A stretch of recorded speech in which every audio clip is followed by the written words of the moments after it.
The San Francisco 49ers are rolling.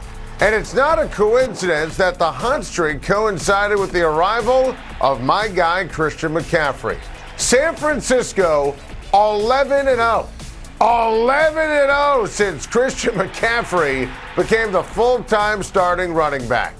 These nuggets of domination on your screen are real and spectacular.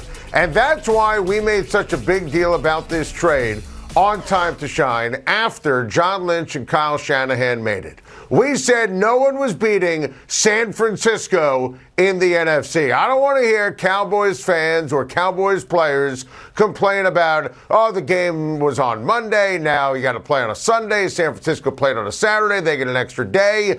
With Christian McCaffrey, this game can be played today, tomorrow, yesterday, San Francisco, Dallas, or the moon. Doesn't matter.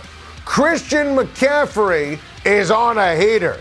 Changes everything. I remember after the trade we said, well, how is the team going to stop Christian McCaffrey and Deebo Samuel? Here's a spoiler alert. You don't. You can't. This combination with Christian McCaffrey and Deebo Samuel is absolutely unbelievable. You saw it in the Seattle game, all the yak for Deebo Samuel, the yards after the catch, and sometimes you had McCaffrey split out wide and Deebo in the backfield. I mean, look at the 111 yards for Deebo after the catch. Since my guy Brock Purdy took over at quarterback, Brandon Ayuk has been unbelievable. Remember Ayuk? He was compared to Isaac Bruce when he was drafted, a first-round pick. He's a ridiculous talent. George Kittle, 7 receiving touchdowns since Week 15 with Brock Purdy at quarterback.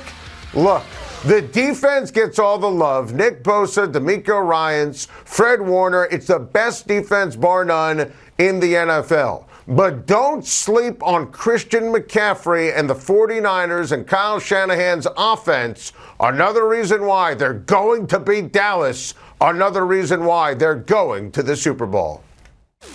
So there you have it. The Baltimore Ravens brass made it crystal clear today that Lamar Jackson is their quarterback, and they're excited to begin negotiations. Buckle up, Buttercup. And here's what I believe. I believe that everything that Eric DeCosta, the GM, John Harbaugh, the head coach, said today at a news conference in Owings Mills about Lamar Jackson, I believe they believe it. And I believe that they're going to follow the Adam Schein plan, which I've laid out all week. Lamar Jackson is a star. You want to make sure that you pay him and you sign him to an extension. So they'll negotiate. Problem is Lamar represents himself, doesn't have an agent who will help him out and say, hey, this is a good deal and maybe you should sign it. And how about the fact that Lamar Jackson's offensive coordinator, Greg Roman, out? And they said, well, he wants to pursue other opportunities.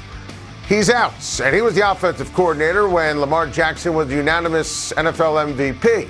So when I reference the Adam Schein plan, here's what I said earlier in the week and why I think it still holds true. I believe that they are going to do anything and everything to sign Lamar Jackson. But if they can't sign him, they will franchise him and trade him. What transpired this year, they cannot do it again in any way, shape, or form. So I believe Lamar Jackson is their quarterback, only if he signs a deal for the long term. Welcome back, Time to Shine. Absolutely thrilled to be joined by my guy, the Hall of Famer, Bill Cowher. Coach, how are you? Doing great, Adam. How you doing, my friend? We got a great weekend of football. I am so excited. I'm doing great. It's my favorite weekend in sports. Always lives up. And, Coach, I'm fired up to watch Josh Allen. He has always been so dominant in the postseason, maybe a little too up and down last weekend against Miami in the wild card round. But we all remember the domination of the divisional round last year. What do you expect from him Sunday against the Bengals on CBS? You know, Adam, he was a little sloppy last week. He had 2 interceptions. He had the fumble on the blitz, which led to the touchdown and got him back into the game. But he still makes the plays he needs to make when he's out of the pocket. He's dynamic. As a runner, he's very special. He's almost like another running back in the back. And the one thing I liked in what he's been able to do is he's been very patient. terms of taking the check down, not trying to force things. And I think that will be the challenge for him, because going up against the Cincinnati Bengal defense and Lou Anarumo, he'll throw different looks at him. So I think it's going to be very important for Josh Allen to not press, to take what's given to him, and to get a feel for how Lou is going to attack him. It's an excellent point about the Bengals defense and the Bengals defensive coordinator. Coach, I'm fascinated by this. How does Zach Taylor maximize Joe Burrow and the Cincinnati offense? Because there are some major offensive line concerns, and they're going up against a salty and nasty and well-coached defense in a hostile environment.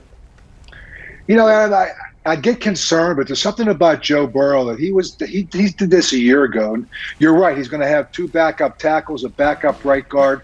I can see him understand now the time clock in his head is going to have to speed up. The quick passing game, getting involved and maybe getting the running game going, some screens to slow down the rush, to help those offensive linemen, and staying patient, maybe somewhat with Joe Mixon in the running game. But if there's anybody that can navigate their way through this, I just think Joe Burrow is that guy. You know, he's not afraid to take a sack. He's not afraid to sit there and take a minus play. But one thing you don't see him do in the playoffs is turn the football over. So he'll get a feel for what Buffalo's doing. I think they'll have a plan to get in there. Like I said before, the quick passing game, the running game, some screens, just to slow down that rush, and that also helps that offensive line. And you made such a good point. There is a precedent. It was last year in the divisional round against Tennessee, and we saw Joe Burrow and the Cincinnati Bengals. Even though he got sacked early and often, they were able to win that game because of his special nature, as you said. Coach, give us some of your X factors for this matchup between the Bills and the Bengals Sunday on CBS. You know, if I look at the Buffalo Bills, I think the one guy to me is Ed Oliver. Ed Oliver on the inside has been a force. And you're talking about maybe going up where Alex Kappa now was lost over a week ago from the first matchup. And you know, Joe Burrow's kind of guy likes to sit in that pocket. So to me, the inside push, a guy like Ed Oliver, Matt Milano on the blitzing could be a big factor in this as well. So, and the other thing I think you have in this game, Adam, is you got two of the best nickel backs to play the game. We talk about the dynamics on the outside. You know, you have Gabe Davis, you have Stephon Diggs, you have Jamar Chase, T. Higgins. But we have two of the best nickel backs in this game. I'm talking about Mike Hilton from the Cincinnati Bengals and Teron Johnson from the Buffalo Bills. But I think the one factor for the Buffalo Bills, to me, is Ed Oliver. If I'm talking about the Cincinnati Bengals, we talk about those two dynamic guys on the outside. I can see the safeties kind of helping them out. And to me, the X factor for Cincinnati, Hayden Hurst. This tight end has shown up big right now in the last couple of weeks, and you're talking about having to throw the ball quick. You're talking about being in a position to get the ball out, and if they take away those two outside guys, Hayden Hurst could be a big factor on the inside for Joe Burrow. Absolutely. Coach, in the other AFC divisional game, can Trevor Lawrence keep pace with Patrick Mahomes in the high-flying Kansas City Chiefs offense? Well, listen, I tell you, they won these last two. They played two playoff games because there was an elimination game 2 weeks ago. But they played both those games, Adam, down in Jacksonville. Now you're going to go back into Kansas City, where they were beat pretty soundly earlier in the season. And so they can. I think Travis Etienne is a big factor, Christian Kirk. And I think the one thing with Trevor Lawrence, he's got to be able to put away these last two first halves that he's played, both against Tennessee and also against the LA Chargers, have not been his best halves. He came back last week. He came back and really regrouped, 4 touchdowns in the second half and 4 interceptions in the first half. So I think you're going into a Kansas City team. They're rested. They're not going to take them lightly. Tough place to play.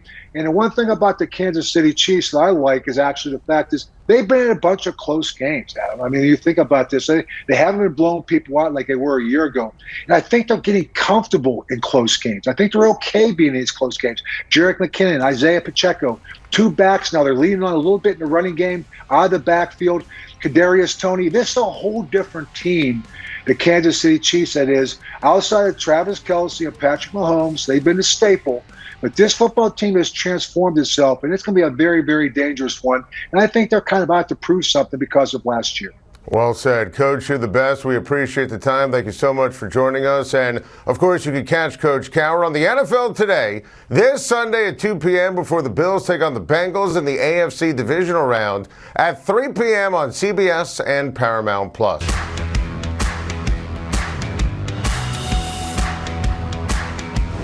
Daniel Jones will bounce back this season. Loathe. Like LOL, loathe. Laugh out loud because it's funny. And listen, Brian Daboll said he wants Daniel Jones to play fast. And, Daniel Jones knows that his clock is ticking in New York. And he talked to the press at Giants workouts yesterday. I'm going to give you a bold prediction. Tyrod Taylor is going to end up playing more at quarterback than Daniel Jones. Because Daniel Jones is terrible at football. If you're Brian Daboll, you want to win some games. Giants schedule, not that difficult. You want to shock the world? You now have a real head coach, a real general manager. I'm telling you, Tyrod Taylor makes much more sense for the Giants as their quarterback than Daniel Jones. Welcome back, time to shine. Whoops. Epic Throwback Thursday, and clearly, Tyrod Taylor never saw the field and was never a threat to Daniel Jones this season. You saw Jones's numbers. I don't regret anything I said about how he played in 2019, 2020, 2021. But in 2022, Daniel Jones, fabulous. Daniel Jones was tough and clutch, and he had the single best game of his career in Minnesota in a road victory wildcard weekend. And Daniel Jones deserves a lot of credit and proved the haters and the critics, starting with me, wrong for this season. What a credit to Jones. What a credit to Brian Daboll. What a credit to Mike Kafka.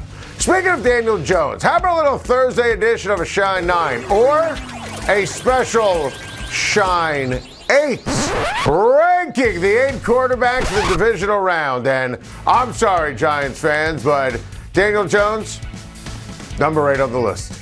Daniel Jones, if you're doing a ranking, and we are, of quarterbacks playing in the divisional round, Daniel Jones is 8 out of 8. And I want to stress, I give the Giants an opportunity to win in Philadelphia on Saturday night. Daniel Jones in Minnesota played like Steve Young, throwing for over 300 yards, running the ball with authority. Jones has done a brilliant job this season maximizing a no-name, ragtag, pedestrian group of wide receivers, but on this list, he's clearly number 8. Number 7 is Brock Purdy. And honestly, I thought about putting him higher on the list. I get it, rookie, obviously last pick in the draft. None of that matters. Brock Purdy, from the minute he played in the Miami game when Jimmy Garoppolo got hurt 8 plays into that aforementioned game, Brock Purdy has looked like a better version of Jimmy G.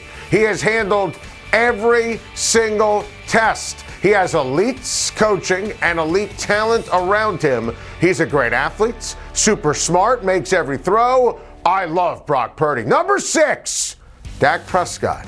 Too low? Too high? I think there's some perspective here when it comes to Prescott. Number 1, at the end of the day, the regular season happened. Dak Prescott tied for the NFL lead with 15 interceptions this season. And despite missing 5 games, so you got to factor that into the mix, threw 11 picks in the final 7 games of the season to lead the league. Now, I love Dak. You saw what he did on the road in Tampa Bay, obviously, on Wild Card Weekend, and he is heading into San Francisco hot.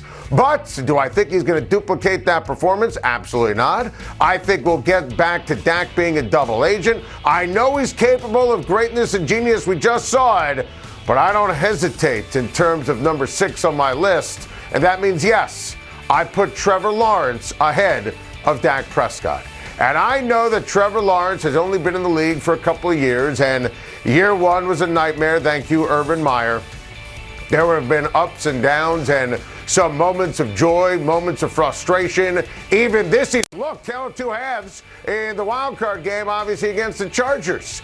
But in terms of talent, in terms of trust, in terms of the cerebral nature of the position, athleticism, he has turned Zay Jones into Jerry Rice. Christian Kirk has become worth every single penny. The combination with Doug Peterson, I absolutely don't hesitate in ranking Trevor Lawrence ahead of Dak Prescott. In fact, I even considered putting Trevor Lawrence ahead of Jalen Hurts because Jalen Hurts is not 100%.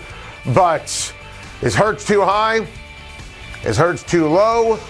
Hell if I know. There's a legit I don't know quotient the Eagles don't know when it comes to Jalen Hurts. Look, for the first 14, 15 weeks of the season, this guy was the MVP. But he hurt his shoulder, didn't play against Dallas, didn't play against New Orleans, played against the Giants in the final week of the season, and obviously didn't look like Jalen Hurts. He's a sensational, accurate thrower, super smart, very athletic, great runner, dynamic talent. I voted him fourth for MVP. I'll put him fourth on this list. Number 3 is Joe Burrow. Joe Burrow has moxie, has talent, has toughness. Joe Burrow is absolutely sensational, makes unbelievable plays outside the pocket. Joe Burrow won the AFC last year. Joe Burrow makes every single throw. Joe Burrow has no fear. That's important when you're on the road in Buffalo in the divisional round. I am obsessed with Joe Burrow. He's just no Josh Allen, who's number 2 on my list. And I voted Josh Allen number 2 for MVP. I voted Joe Burrow number 3. I voted Jalen Hurts number 4. So I'm staying very consistent here. And look, when you look at Josh Allen's season, and I get it. I know last week he threw a couple of interceptions, had the fumble. Listen, you want to talk about number 2 in the NFL for touchdown passes, number 2 when you look at combined running touchdowns and throwing touchdowns. Josh Allen is a do-it-all superstar. He does it on the ground. He's a physical ox. He's like Nolan Ryan meets Greg Maddux with his fastball and his accuracy, meets John Elway with his ability to make plays. Unbelievable cannon for an arm, has a knack. He's a prolific playoff performer. Remember last year in the divisional round? Number 2 on my list, my guy, Josh Allen. And number 1, Patrick Mahomes. I mean, listen, there is a period of time after week number 6 in the NFL where Allen was ahead of Mahomes. But since then, it's been Patrick Mahomes' world, and we're just living in it. Patrick Mahomes got my vote for NFL MVP. Think about the receiving core, no Tyreek Hill. It's a group of pedestrian, average misfits in a lot of ways, and Patrick Mahomes has this unbelievable knack for maximizing them. He's got a knack for making the impossible possible. His ability to run, his ability to throw, the no-look pass. He's like Steph Curry out there playing the quarterback position, and don't ever LeBron him. Don't take his greatness for granted. So we acknowledge Patrick Mahomes, the number 1 quarterback in the NFL for the divisional round. I'm sure there'll be no debates on this list. Thank you for watching. Please like and subscribe, and don't forget to hit the bell for more videos.